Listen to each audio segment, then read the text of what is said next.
Past 2:30, and it has been brought to my attention that I am in fact the moderator, which I somehow managed to miss. Surprise. Because it's the middle of DragonCon and I'm already tired. So, welcome to, I don't remember exactly what the title is, but The Law and Superheroes, or The Reality of Law with Superheroes, or something very close to that at any rate. If y'all are here, you presumably already read the title somewhere. Before we get started, as always, I will have my panelists introduce themselves and say where they can be found or their most convenient social media or whatever works for them. So down at the end and work your way back to me, if you would, sir. Hey guys, my name is Michael Collins. I am a co-host and theory prognosticator for the Fandom Hybrid podcast. We talk about a lot of Marvel. We do a lot of fantasy, and you can find me there. You can find me at MC1371 on TikTok, and I'm a law-abiding citizen, I promise. Baby boys, baby girls, what's going on? It's your boy SKIP.88 here from Blurred Over, and aka Michael Blair. I am a podcast personality host. I also have a nonprofit organization called Blurred Over Incorporated, and I also served 7 years in the city of Birmingham as a police officer. Hey y'all, I'm Beth Moran. I always say I have no professional experience for most of these panels. I'm just a super fan, but in this case, I have actually been a paralegal for the last 20 years, so I feel like I have a little bit of professional, relatable experience. I don't have a podcast, but you can find me hanging out in the American Sci-Fi Fantasy Facebook group a lot. I write under the name Waylon Smith, unless you really hate this panel, and then my name is Jim Butcher. He knows I do the joke. I've been a fan of superheroes and such. Well, let me put it this way. When my grandfather was reading me bedtime stories, the one that came up most often was Secret Origins of the DC Superheroes. So my superhero thing goes way back. And for the other half of this panel, I am coming up on 22 years in local law enforcement. I'm also a writer. If this little gadget is behaving itself, the covers of my various books should be displaying themselves on a rotating basis, and if it's not behaving itself at this point, don't tell me. So, Law and the Superheroes, obviously, there are a lot of challenges to the people in costumes and masks running around doing things that, technically speaking, other folks are supposed to do. I've seen that handled a bunch of different ways in a bunch of different comics and titles. It seems like Marvel delves into that more often than DC does. Any thoughts on why Marvel seems to be tackling that more than DC does? Well, I think, really, when you look at Marvel superheroes, you have Spider-Man, Daredevil. You have a lot of they have a lot of lower level heroes that are that are street level. Yeah, street level, and more street level heroes. I mean, you wouldn't see Thor coming down to knock out a pocket, someone picking someone's pocket. So it's like, and I think Marvel has a lot of more characters that have a lot of characters that have tragic storylines. A lot of them, and I guess you just have to look at how many street level ones they have. And I would say that Marvel is trying to come with the community of trying to include everybody from the LGBTQ plus to animal cruelty to animals, and also so they want to touch on law enforcement as well, just to have that in their whole Marvel universe. Yeah, I think it's very different. You try to think, oh, who's the most famous lawyer in Marvel, and Daredevil, and you've also got She-Hulk. And we're over in DC. Who's our most famous? Oh, well, there's Harvey Dent. It seems like, I don't know, but yeah, Marvel definitely leans toward the Law and Order being on the side. I'm pretty sure Harvey's been disbarred by this point. Right, exactly. But then again, it's Gotham. For all I know, he's head of the Bar Association. Sure. So obviously, you've got Matt Murdock and Jen Walters over at Marvel. DC, aside from Two-Face, the only character that leaps to mind that's in the legal profession is Kate Spencer, who's the latest, I think, of the many, many Manhunters. And then we got James Gordon, who's chief commissioner of the Dr. PD, which I don't really think they do nothing, but And also James Gordon encourages the vigilante to do what he does. So. Oh, absolutely. I've always actually felt bad for cops in pretty much any superhero setting, because their two functions seems to be, oh, thank God you're here, and we're corrupt and we're going to bring you down. And they seem to be the only two settings cops have in pretty much any superhero story. It's like, oh God, oh good you're here, or why are you here? It's like basically they were like, we can handle this ourselves, or we can't handle this ourselves. Please help. It's like, Knowing me, if I was in Gotham, I was like, Two-Face out. I'm calling in sick. No, man. Not today. Not today. That would be a really interesting little backstory. I would love to see like a short story about whoever is in charge of HR for the Gotham City Police Department, and see them charting stuff like Joker's out of Arkham and everybody's out. We can't man the station. Yeah, I mean, call it the green flu or something, I guess. Spinning away from like the big name comics, actually, I was thinking of another character this is a really interesting discussion for. Have you guys seen Hancock, I presume, or read Yes. the original? Yeah. How do you think of how they ended up handling it? well, I mean, making the vigilante famous is like, that's one way to handle it, sure. I mean, but it doesn't really help law enforcement out, because he's just, I mean, he just is doing things and saying and leaving. It's like the law enforcement really can't have a handle on it. It's like, what are you going to do? It's just like the conundrum with Superman. It's like, you put Superman in handcuffs, what's he going to do? Break him apart. So it's like, he's the same thing. It's like you have to have, in order for a police department to be able to handle supers, they have to have I would think, I don't know why they haven't thought, they have to have a super on patrol. It's like, how else can you handle, if you don't want vigilante, it's kind of an easy solution that I'm surprised they didn't think about. It's like, if you don't want super powered vigilantes, get super powered policemen.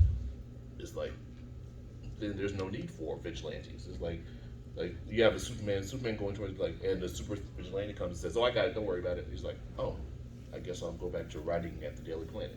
It's like he has nothing to do.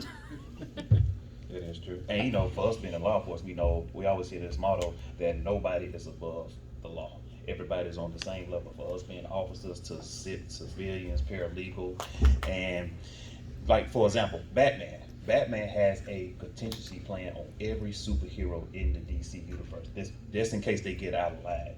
And for us officers, we always got to think like, okay, well, we hope the Flash is having a good day. We hope Wonder Woman, please be nice to us today. And then you gonna have it in the back of your mind, it's like, why do you really need police officers in these superhero universes? Because it's kind of like obsolete. It's kind of an invitation to get hurt. It seems like they end up cleaning the mess Right. But after the fact. All the paperwork. I will be horribly self-serving for one quick moment. In my superhero series about Wildside, or Superhuman Mercenaries, one of the things that I ended up developing was what's called the Renegade program. Most of the major cities do have police officers of low-level superpowers, and they end up working for the larger cases or occasionally with the heroes. Right. I'm sorry, there was yes, sir. So if I may ask a Watchmen question to each of the panelists, if you existed in the Watchmen universe, would you support the Keene Act? That was the one that had mandatory registration for vigilantes, otherwise they were declared outside the law. I would say yes, because you at least have a certain hold on them. They can't do certain things without us knowing it. Because if you're going to get somebody, like for example, if anybody comes to our jurisdiction looking for somebody, they always notify us just in case they need some kind of backup. So if we know that the vigilantes are out there doing something, at least let us know, because you probably gonna kill them anyway. It's like, okay, we're gonna turn the other cheek, but just let us know. See, that's like, it's kind of it's a slippery slope. It's like, okay, you register them, you know where they are, but what if all of a sudden the government decides to, you know what, or they get framed for something, or something happens where they need to handle them, and it's like, what do you do then? I understand the need for registration, and like you said, it's convenience. Like, you have someone coming in your district and saying, "Oh, okay, thanks for letting me know." But it's like, you see, this is the whole thing. It's like Civil War all over again. It's like, am I Team Cap or am I Team Tony? It's like, Exactly. I'm more. So being the only like civilian up here, I guess I'm.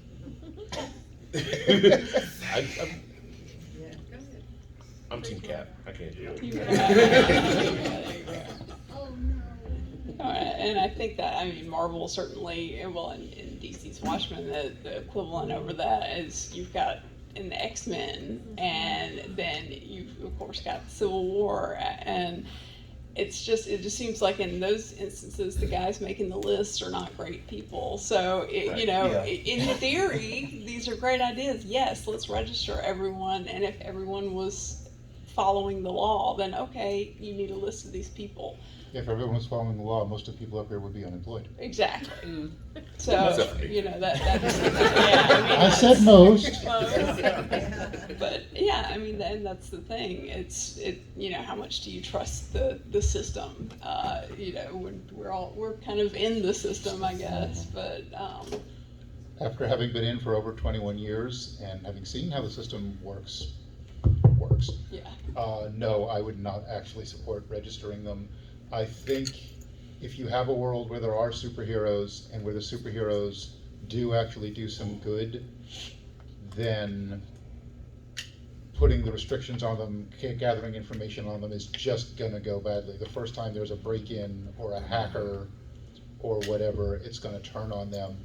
And my favorite part of the Batman files that you're talking about, the Babel files, there's a great scene I've seen a few different variations of where a couple of heroes turn on him all kinds of pissed off about what he's been doing. He's like, well, what about for you? Is there a contingency plan for Batman? And he stops and inspects it and goes, yes, it's called the Justice League. I remember that. Yes. Yeah. I know I saw Cisco there. Yeah, so following up on the question about registering superheroes, from an insurance standpoint, if Superman is fighting somebody and he throws my car at somebody, who do I go after to replace my car? Talk to the legal department. Wouldn't it be a good thing to- Seriously. Because like if it's the Avengers, I know the Avengers got money. They can right. pay for it. Yeah, They're Tony would gonna bankroll do it. it. That's right. Tony So would like, bankroll it. making them register, I guess, wouldn't that provide some level of accountability so I can get my car fixed? Right. Jake from State Farm is a very different guy. But I don't know if y'all remember there was a show a few years ago, Powerless. Yeah, yeah, One yeah, about yeah. I insurance, love that where show. and I was like, why did this show get canceled? This was great. It was There, entertaining. it was just dealing with, okay, what really happens to people who have to live in a world with superheroes. And then think about all the red tape you're going to have to go through. Like, okay, which hero Yes. did it? Who are they fighting? Did someone die on your car? Like, did the car actually kill somebody? Let's Like be, that feeling. let's be honest in here. Everybody have about a show of hands. If something happened to your property by a superhero, you want some money, right? By a show of Right. hands. My point exactly. So you have to have that something in order. It's like, Yeah. hey, Batman, you remember that time you got the joke and put it through my car? Yeah, Playboy. I need that check. And if it's Thor that does it, does that count as an act of God?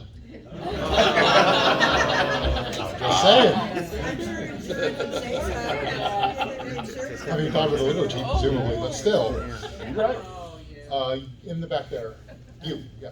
Yeah, I'm a personal injury attorney. I can just guarantee the insurance companies are gonna be like, nope, you're a problem.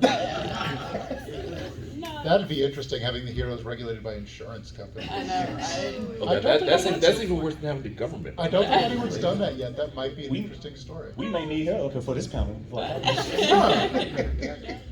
be fascinating. Yes, ma'am, in the white? So going back to the question about having the superheroes work with the department, wasn't that like a major plot point in Supergirl in the CW version where she worked with the DEO and then they had the kryptonite in case she went bananas? But I mean, they weren't even fully regulated because they were a secret agency anyway. Secret agency operating out of a big building in the middle of town. Secret. See, that's above me. See, that's like federal government. I'm more like local and city, so I was like, that's above my pay grade. Oh, there's a DEO building. We don't see you. Yeah. But then again, I didn't think about this. If you get somebody who's actually a superhero who works on the side of law enforcement, you get Homelander. Right.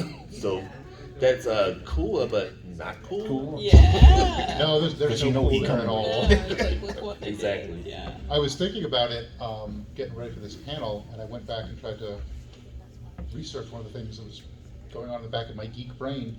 The earliest thing I can remember having to do with heroes in law enforcement, back in the golden age in DC Comics, not only did most of the heroes essentially have an official relationship with their local police, but I think they said it was FDR actually passed a federal law that it was illegal to unmask any member of the Justice Society. Because that's how tightly. I remember that. Batman, it was the original Batman with guns. Yeah, and then I think Like, you they, work I think directly they, with the police I think they department. expanded that out to the entire JSA, oh god, I don't know, 39 or 40, which was a very interesting story. And then within the comics, they came up with some very creative explanations. When superheroes basically declined at the end of what most people call the Golden Age, they turned it into, the government turned on the heroes, and they had a big hearing where they demanded the JSA unmask, and they all just disappeared and retired for a good 20 years. Now I saw, yes sir, Spider-Man. Oh, I'm sorry, I'll get to you in a sec, I promise. It's a question geared toward law enforcement and dealing with superheroes. Say for instance, like they're just there to help support law enforcement, they don't really get involved, they're just there for support, like actively, like a citizen's arrest or something, and they'll let the law enforcement take is there some type of liability in that? Say for instance, they are too a little aggressive, but when they see law enforcement being too aggressive, if the superhero step in, what do you think? Because you have good cops, bad cops, and you Right. see the situation. Yeah, that's slippery because it's like if they take care of it, then people will see them going against law enforcement. Right. But it's like if they don't, then they're like, oh, so you're condoning law enforcement. So it's like So it's you like a might- double-edged sword. yeah, you kind of lose either way when you do it. So I think that's another one of those where you could have a lot of really interesting discussions, and I'm sure you can write some fascinating stories about it, but I don't think there is a definitive answer for that one. Yeah, because I scream hell and law enforcement over there grumpy, and I'm looking at the superhero like, dude, you see me right? Right. Depends on the hero, probably. Yeah, sure. Well, in the television show Superman and Lois. he Love that works show. Directly with the Department of Defense. And they created their own team to take care of supernatural threats. But they're young kids that they're putting Yep. in risk. And in that show, Superman, you can't do that. In fact, two of them got killed. I think it was two of them were Yeah, killed. when they're fighting Bizarro, I think. yeah. Right, the Bizarro, and, they're just kids. I realize we give children 18 years old a rifle and tell them to go out and shoot, but well, I guess it's not really all that different, but giving these young people these powers seems different to me than giving them a gun. I don't know why that should be true. but- Well, you can take a gun away from somebody. It's a Right. little Yeah, harder to maybe take powers away that's from it. somebody. You can disarm them, you can. I mean, whatever. and to your point, it's like if you can, there are comics that actually have a group like a society or a association that controls them. Like you have Cecil in Invincible, but it's like you kind of need a person who has that kind of edge, like Cecil or Nick Fury or somebody to keep them in line, or maybe maybe throw a toe over the line when it's necessary, then bring it right back. So it's like where do you limit how many toes you put over the line? So I think a couple of times in DC, they've either hinted at or said outright that in addition to running the Suicide Squad, Amanda Waller has a series of plans, much like Batman, Right. Yes. where she will just take out anybody who she thinks needs to go down, no matter which side they're supposedly on. And that was And then- Superman and Lois. And then to pick up on your question, like for young people, like for example, like what is the age limit for joining your department? 18, I believe. 18. Ours is 18 as well, because we all can agree. Like for me seeing it, nobody wants to be a police officer anymore. I can't blame it, because what we seeing and it sucks me even to test, it sucks what's going on. But to that, who else can you get to do this job? You got young kids coming out of school. You got the Army. Some don't want to go to college, learn a trade, and he's like, you know what? Hey, they 18, they old enough to know better. So let's go ahead and give them a badge and a gun.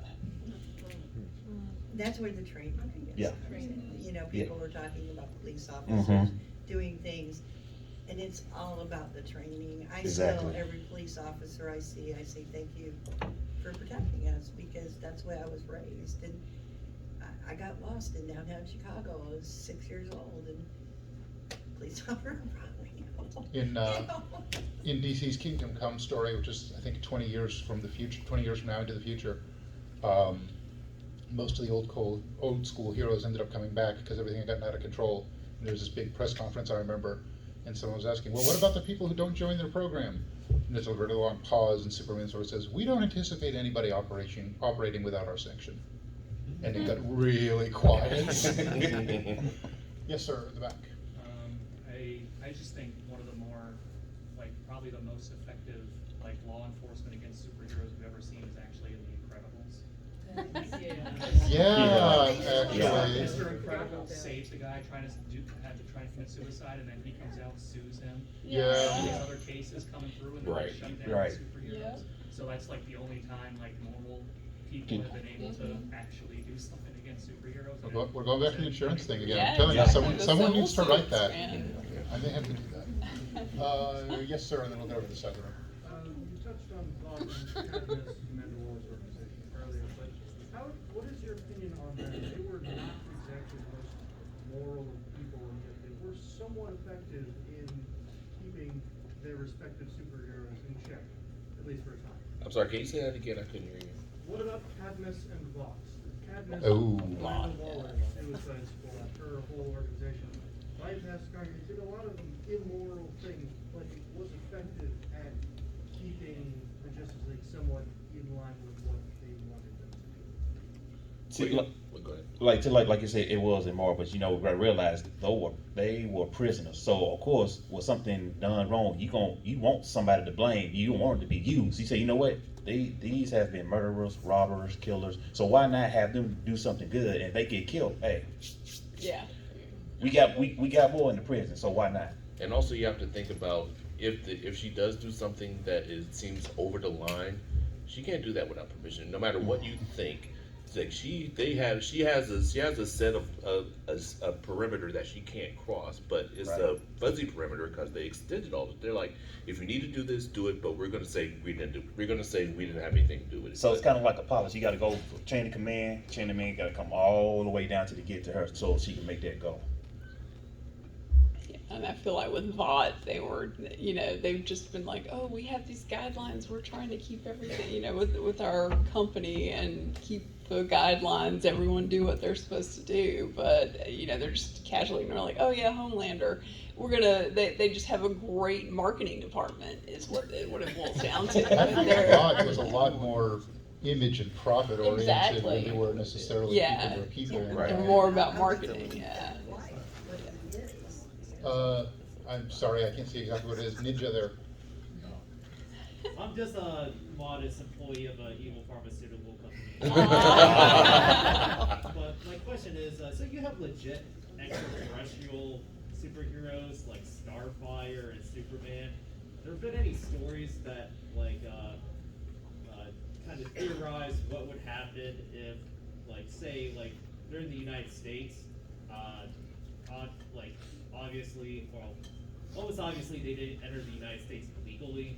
So have there been any stories that explored what it would take to Send ice after them. If they if they're a known criminal on their planet, there's stories about extradition treaties between planets and stuff like that. Mm-hmm. That's an interesting question.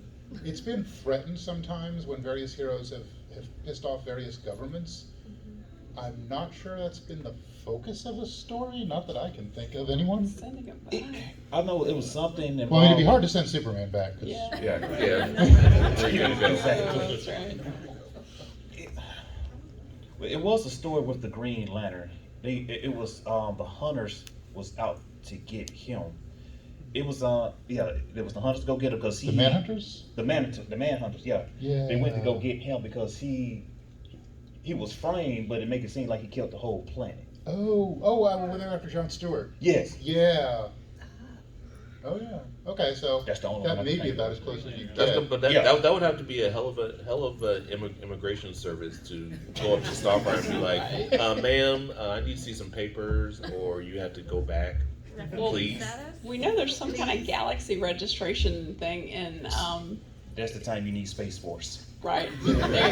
But I mean, in Invincible, when he goes out and finds out, oh, yeah, your dad is really, and I can't think of the name of the race now. but- Viltrum. Viltrum, yes, Yeah. yeah. Viltrumite. And he's like, oh, no, that's not, oh, you have that on Earth. Oh, no, we don't go to your planet because you have one of those there. And, so there's obviously some kind of galaxy registration that they're aware of, so. to expand that. Yeah, I guess for some of you could charge them with like immigration fraud, I Right. suppose, for the Like some cheap. ice, yeah. Would that be immigration fraud to the planet or just the United States? That's a great question. I know with like the Bronze Age, as they're calling it now, there was a bit at one point where Superman was awarded honorary citizenship on every country on the planet. That's an interesting. Okay, y'all are making me think, and it's Right. not the right time to do this. It's just Superman, he was the only one. I think so. Yeah, right here. I was curious about the legalities behind evidence collection by superheroes, because they're not going out and getting warrants, but Superman can use X-ray vision to look inside somebody's house or apartment. Batman frequently is breaking and entering pictures of things.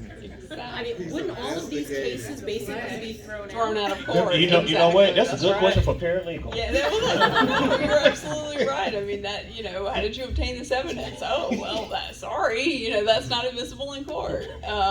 You're right. There'll be a sudden spike in the buying of lead boxes and lead line Yeah, doors. yes. I think the only thing I can remember dealing with that semi-regularly, when Gail Simone was writing Birds of Prey, which was an amazing title, and that was the period of time where Barbara Gordon, instead of being Batgirl, was Oracle, like the world's best hacker, and she would send packets of information to local law enforcement, to feds, to everybody, and give them enough stuff to go after people. Because and to answer your question, it's very because like Yeah. everybody know, and she gonna back me up on this. Yes. You need probable cause That's to right. do anything. And you if they're gotta acting have as agents of the police, Exactly. you've got to have a really, really sharp and clear chain of custody for the evidence as it comes in. Right. And I'm not sure about guy with bat ears picked it up and gave it to me. Exactly, yeah, explain that. Excuse me, could you sign this for never? Right. But then we get back to the reason that they're vigilantes is because they can't find this information, because they can't get it, because these people hide it so well. You have to actually And break they go in outside and the get law, it, yeah. and the police are like, well, I can't do anything with that because you Right. stole it. He's like, okay, I'll do something about it. Yeah. Here you go. Gentleman over there by the column? Sometimes, depending on the jurisdiction, illegal searches by private citizens can sometimes be admissible in court. Yeah, that as happens long as a occasionally. private citizen isn't an agent of the government. Yeah, as long as they're not doing one of the, oh no, he doesn't work for us, here you go. Yeah, no, slide it under the table. Oh, go ahead. That's a lot of hands. Oh, no. All the way in the back, I don't think I Sorry. called on you yet. I tried. Right here. Yeah, all the way back. So I am a DA in Georgia. I thought you were gonna say superhero. I was Yeah, like, right. That would have been really cool. Yeah. You say you're a DA? Assistant District Attorney, yes. We got a seat right here for you. Yeah, right, for real. That's the one. I've tried 3 homicide trials this year myself, and I can tell you, superheroes would be the largest plague on the justice system you'd ever imagine. Right. Because every single, yes, every single thing they involve themselves in would When be I can get thrown away out. with it, I don't go to court. Batman beat the crap out of you and made you confess, thrown out. Spider-Man whipped you up 2 blocks away from a crime scene, Thrown thrown out. out. Some random superhero dragged you halfway across the world to our city, and now we have you and are prosecuting you, thrown out. So in terms of actually dealing with criminals, the superheroes, in terms of course it's fiction, but the real world would result in such a spike of crime because we couldn't deal with them legally that it would be like ridiculous. And that's the DA, and that's saying because that's a lot. Because in the real world, the superheroes will be the criminals. Right. But would I arrest them? Nope.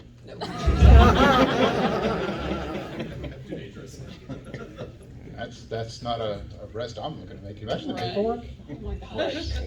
You want me to get who? Wolverine? What if the arrest of Frank Castle? Oh no. Yes, sir. Like the works of J. Michael Straczynski, like with Rising Stars, he dealt with a superpower police officer and even Supreme Power. And a lot of these other comics, they deal with them at the federal level. So what do you think it would take to make a super, an actual cop, be compliant, an actual police officer, and be compliant with the law? What limitations do you think would have to be imposed to make them compliant? You guys go first, 'cause I already know exactly what I want to say in this. I want to. Are you talking? No, I'm serious. Are you I talking got about one for this, making but- a cop a superhero? Right, making a So basically giving them into compound B. a police officer. It's And make them compliant. And make them come up. Okay. First thing you're going to. Repeat the question. There's a mic right there. It might even be working. Invite him to turn it on. On the bottom. I think basically, I'm going to paraphrase the gentleman for a moment. Correct me if I'm wrong.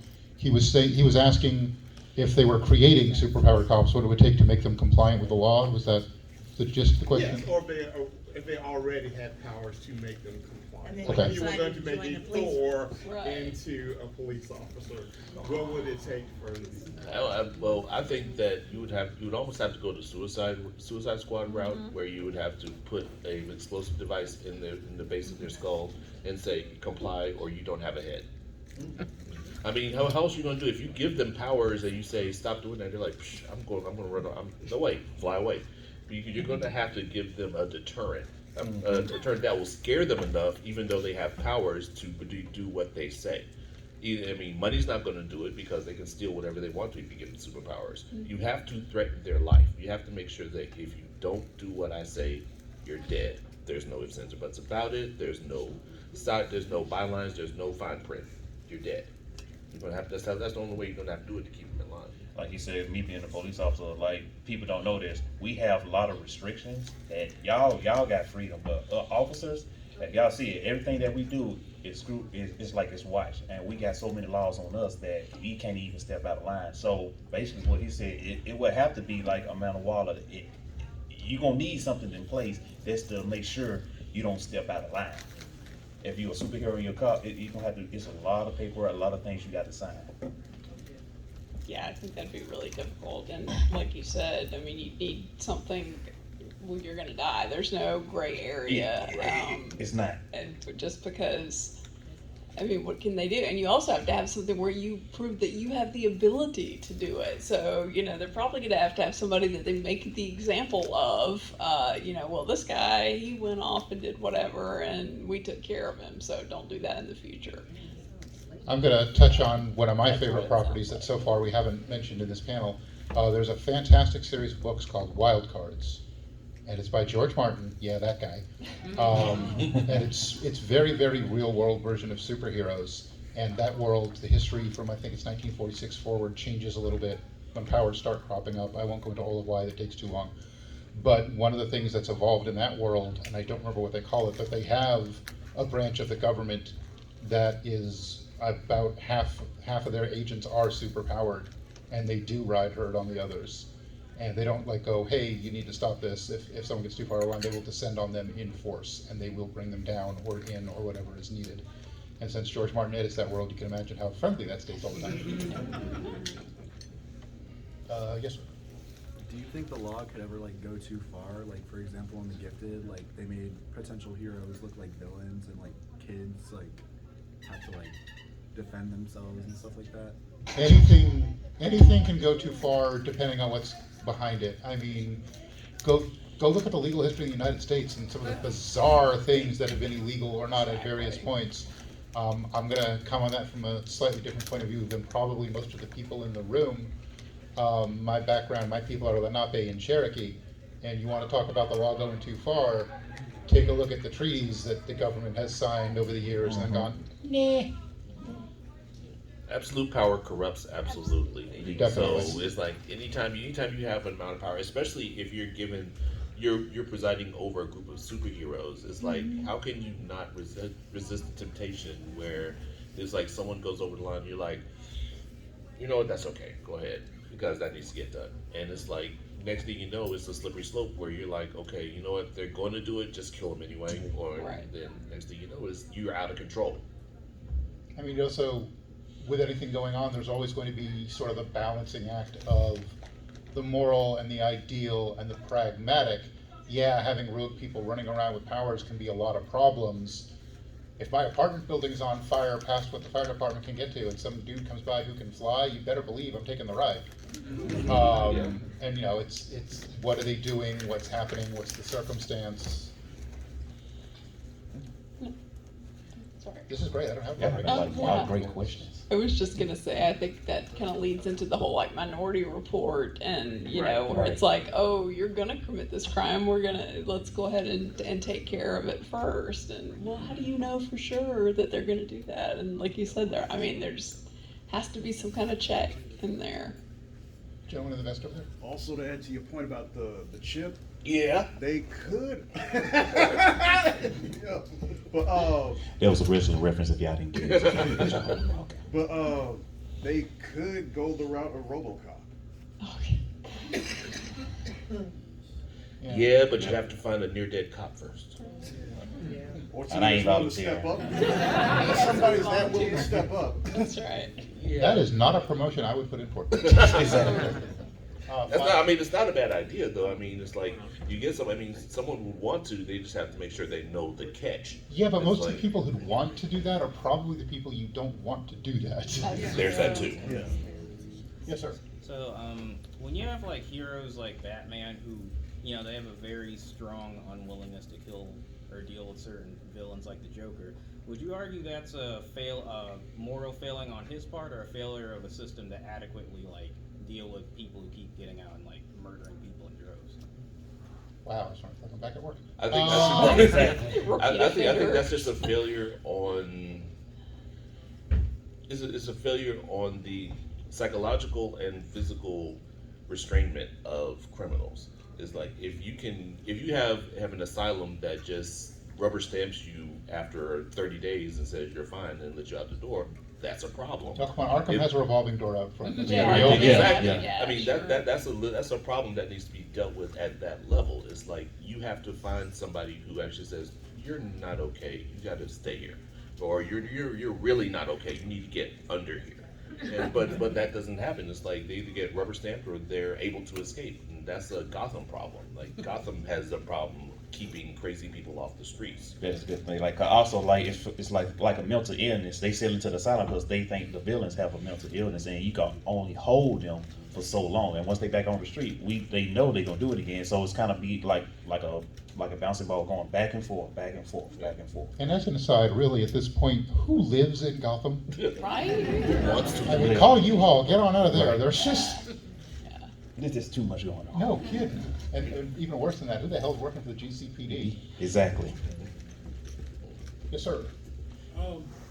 Like you said, with law enforcement, you have a lot of restrictions, like use of force. Like you have a spectrum of like what steps you can take to disarm or deal with someone. But like he was bringing up Batman. Batman won't use a gun, but Batman will knock somebody out and give them a brain injury. Just Batman. And so, has there ever been a story where it deals with the superhero's use of force? Yeah, you're not killing somebody, but you're hurting somebody real bad. They're in the hospital. They're already poor to begin with, and now they got a high medical bill. And just Batman's not killing people, but he's sending a lot of people to the hospital with medical bills, and it's having after effects that just aren't addressed. I think the best take on that I've ever seen was actually a meme on Facebook. That it was something like someone starts coughing and like, this is deadly, but this, and they show someone getting knocked out, is always fine. You pretty much never see the follow-up of concussions, getting knocked unconscious in superheroes, detective stories, action movies. I think that's one of the points we're going with suspension of disbelief, and it's just sort of like a genre trope. Yeah. I think you could do a couple of very interesting stories that way. I don't remember seeing it brought up much. Anyone? Dark Knight Returns. It was vaguely mentioned when he broke the bones of Yeah. Okay. Point for that one. Yeah. But the only hero I can think of is Batman. And the other heroes, they kind of take him out. Yeah, henchmen need a better union. They need to figure out a way to. Okay, there's your next short story assignment. No, I'm serious. The Henchman Union goes on strike. Yeah, that's not a bad idea. That could be fun. Hat back there, I'm sorry, I can't see much of it. Yes. What would like your thoughts or take on how society would function if the world was majority superpower? Like very important. I mean, you would have to. I mean, a fight between neighbors would be would be somewhere a cause for the National Guard. It's like you have two superpower neighbors who get mad because someone cut their hedge too short, and then next thing you know, he's zapping the neighbor's dog with his laser vision, and it's like, okay. But you know what? I got a prime example. You saw The Incredibles? You saw the planet of the Omni-Man? There you go. I got a worse one, because I've had to do this for my job many times. Go spend about an hour sitting in traffic court.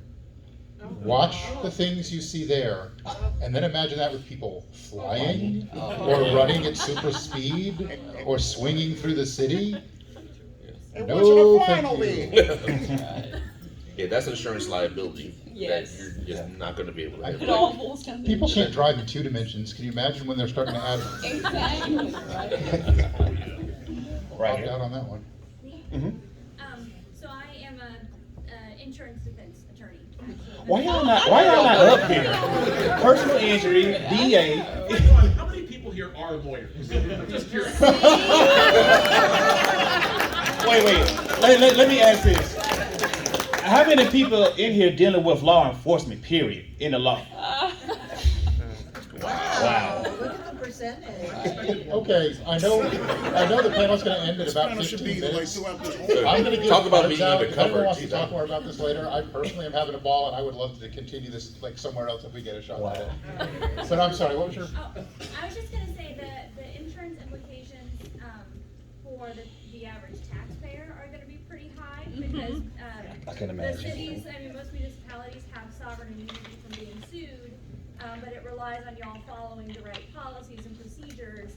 And if you have the tacit agreement, basically, of the force that you're gonna let superheroes sort of clean up some of this that the police aren't doing, that's probably gonna pierce that veil of sovereign immunity. So the municipalities are gonna start getting sued for property damage, for personal injury stuff, and you'd have to require like a minimum policy for superheroes. I think is the only way to do it because. So basically saying put a restriction on superheroes. Insurance restriction. Yeah. I'm going to grab up about 6 of you when this is over, and we're going to start a new story. Yes, sir, on the gray shirt. Can you imagine the comics from now Yeah, on? I think like in the insurance aspect, I just think that we would have no insurance because I don't think there'd be any companies that'd be willing to insure anybody. Imagine, I mean, look at Florida, right? Yeah. It's hard to get I mean, and that's just hurricanes. I mean, just imagine you got Thanos, you know? I mean, and so, I mean, basically, I think all governments would just be tasked with becoming just sort of insurance of last resort, which would bankrupt every government on the planet. And then we would have a revolt against the superpowered people by the regular people, and then that's your new story. I mean, just imagine that. You call in and you're like, okay, my house just got destroyed. Okay, who did it get destroyed by? Superman. Okay, he's an alien, but we recognize his. Okay, so he's covered under that. Okay, did he throw a villain into your house? Yes, he threw a villain into my house. Was he a super villain? No, he wasn't a super villain. Okay, were any other houses destroyed? One in the wall. You're gonna have to go through that for literally an hour and a half, and then at the end they'll say, "Well, you know what? Since the one alien that was thrown into your house, it was illegal. We can't cover you. Bye." Yeah, exactly. There would be something to get out of it every time. It's what Wayland said, actually. Act of God. Yeah. I think everything will just become an act of God. Act of God. Everything, Sorry. because like COVID became an act of God. You know, try to get so I think that it would just all be under that term in your exclusions on your insurance policy. It'll just say Exactly. blah blah blah acts of God, and I think Exactly. That's a new comic book, Acts of God. There it is. I just gave someone an idea. I actually work in alternative risk, and kind of what's been coming up in terms of like loss on seasonal alternative risk measures. So if there's trigger. Can you speak up? Yeah. Oh, sorry. You know, next time we have this panel, I'm gonna need everybody in here to come up. I will say, I think this is the most interesting audience I've ever had. Right? This has been great. To your point about there not being insurance, I think it would actually flow to the insurance-linked securities market, where you'd have to transfer it as a speculative risk to the bond and stock market for the consumers to fund. That's exactly what I was gonna say. Yeah. And if you take it then back to a practical policy standpoint, you'd be dealing with parametric insurance. So some superhero blew up your house, it wouldn't be so much of like, oh, okay, prove your loss. It's like, okay, cool, we're paying you this minimum payout. You don't have to prove anything. So I think there is a practical application for insurance in the realm. You know what? Can you imagine the insurance fraud investigations for that? Yeah. Y'all got me with the insurance thing. So I've been working insurance for like 15 years. It's interesting because we're really gonna spend time about whether you're talking about are you as a person having a loss or are you as a business having a loss? Because under business you have a lot of exclusions for terrorism. Could you make the argument that the damage is considered domestic terrorism? So therefore it's excluded. Yeah. But then you have to keep in mind stupidity is pretty much covered under insurance. So basically, what you're saying, we need Deadpool to come to every call. Right. Nice. Or Peacemaker. Yeah, Peacemaker or whatever. How it wants to deal with it. I mean, you can leave your keys in your car and leave your car unlocked in your front driveway, and if it's stolen, they'll pay for it. So I honestly think a lot more would be covered than we would expect until. Would a lot of Batman stuff be covered under Wayne Tech? They built all of these tools. So the insurance company would absolutely try to subrogate it. So they'll pay it, and then they'll go, hey, Batman, give me the money. Yeah. So before this penalty in, make sure y'all go to all your insurance people in here. So would they be required to have insurance like we have car insurance and gap insurance? And You talking about civilians? No, superheroes. It goes back to like no matter what, like if you're gonna be a superhero, you're gonna do certain things like I'm sorry, not the Watchers, right? The Watchmen, and they had it. So yes, you gonna have to sign up and get like we have to go to all these classes. Like, hey, you need to pick this insurance. This is gonna be the best one. So they're gonna have their own personal insurance. or what happens when the insurance lapses? Like, damn, like. Hey, that's on them because I ain't going to get I've on. defeated this villain for you. Proof of insurance, please. Exactly. Like car registration. Like, Yeah, exactly. My tag's expired, but I'm gonna get it. But here's the thing, like you said, registration. She said you have to have your car registered to drive. Right. You also have to have insurance. Insurance. So what happens if she said that if their insurance lapse, do they get their registration taken away or? To that point, it goes back. They can't be registered. They probably had to get their superhero card revoked and then have to, like go to a class. But who really gonna you really gonna go up to Magneto and say, Magneto, you need to go ahead. You need to stop. But then we get back to them being vigilant. They go back to being vigilant. Yeah, they're gonna be vigilant. So either way, it's gonna be a lose-lose situation on us either way. Right. I think what a lot of this is coming back to is that if you're going to really enjoy superhero stuff, the willing suspension of disbelief just keeps growing the more you think about it. Stop asking You had one personal injury. I'm gonna put your business out there, yeah.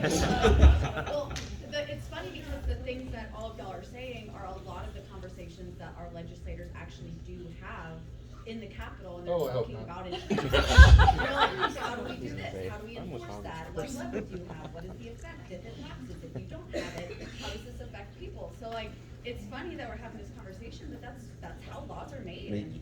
And You right. the practical reality of it is, right, like when we talk about superhero stuff, there's usually a lot of money that we're talking about too, like whether it's Batman or when we're talking about The Voice or whatever. And that's how laws get made now too, right? Like there's PACs, there's a lot of money that goes into like each side of legislation because there's going to be special interest groups. So then like, who's going to be bankrolling the like superhero insurance bill and who's going to be fighting the superhero insurance bill? I feel like Wow. it's just like spiral out. Good story. Big superhero. I've got 2 jobs right now. I don't need another one. Exactly.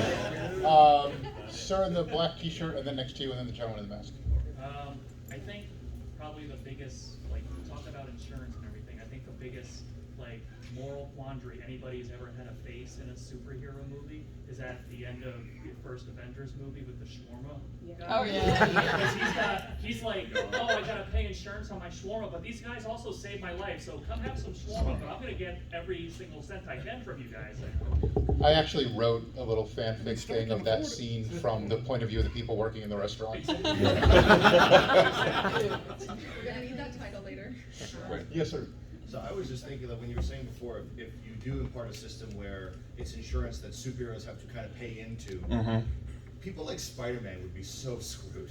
Because he can't afford it. I mean, there's Tony Stark gonna. Oh no, he ain't. Never mind. slightly too soon, sir. And the audience turned on a Tony Stark joke of all things. Their relationship in Homecoming, Right. it is kind of like that, because in that, at least in that movie, Tony feels sort of responsible for Peter. Yeah, he offered him the suit, he gave him the new suit. He's like, okay, if you don't abide to what I'm saying, I'm gonna need the suit back. Exactly. So it's kind of like, okay, if you don't abide to what we're saying, give me back your superhero card. That's a little different, but at least like. Okay, well, let's And think about big this. Superheroes. You know, Tony would then kind of bankroll all the Avengers. Batman would kind of bankroll all the, because again, like Superman doesn't have a job that's gonna pay into. Right. It's basically all coming out of Batman's pocket. So Well, one I of them mean, has to it bankroll depends how all- creative Right. you want to get. There is a ton of resources, like let's say in the asteroid belt. Have the people who can get out there do like a community service thing, bring that back, donate it. You get credits off your insurance fund or whatever all. I mean, if you're gonna go that route, there's a lot of little things you could do to try and. Well, you also have to think about like a lot of superheroes, like you said, are broke. So they would have to have like, I mean, Spider-Man can barely pay rent, Yeah. and it's like Frank Castle doesn't even have a place to live most of the time. Right. And it's like Moon Knight doesn't even know who he is half the time. So it's like, so he's going to miss a payment because either Steven or another one's going to forget to make the payment. So it's like, how do you cover that? And it's like, yeah, Matt Murdock is probably going to miss it by just not seeing it. So you just have to. Oh, he don't get no booze? Really? Okay. Was that okay? Hey man, how you doing, Kingston? Wow. I'm obviously not an insurance specialist, but I have to deal with insurance Everybody else companies is. all the time. On the planet that would give a policy to these superheroes. We're talking billion-dollar policies. I mean, Bruce better. Wayne couldn't get this damn policy. Well, no, you'd have the super insurance team. It'd be Flo and Jake from State Farm. It'd be the insurance legion or something. Yeah, it's like. Think about Bruce Banner. Like he'd be screwed. Like why are you even doing this? Who's the other guy? Like. Yeah, exactly. What about superheroes that can literally see the future? How are we going to deal with that in so many aspects? Yeah. I don't think there'd be a way to do it, really. I mean, Yeah. Let them be the adjusters. Yeah. well, there you go. There it is, right there. And I think she just won the panel. Yes. Can you repeat that for those of us back here? Oh, me? Yeah, yes. Have them be the adjuster so you know what losses you're paying? Yeah. Yeah. I like that idea. I really do. And the first person they gonna call, hey Spider-Man, don't even get into the suit. Don't do it. Don't do it. We've got about 5 minutes, so I think we're gonna have to start wrapping it up. Though, like I said, I personally am having a ball with this after we clear the room because they have other people coming in. I would be more than willing to continue this discussion. If you don't find me later on tonight, this evening at the Weston Bar, I'll probably be there.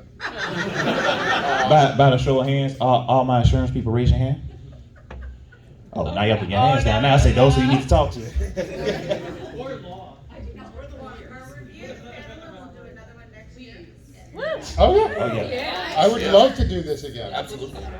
And I'm sure James Dalton there would be. James was actually the I Oh, was like, you're the we're one missing set an us up. attorney. Okay. Yeah. Oh, see, that's what I. See, that's stuff. Area, so. And I tell you what, when you are rating the panel on the app, because please do that, it's important.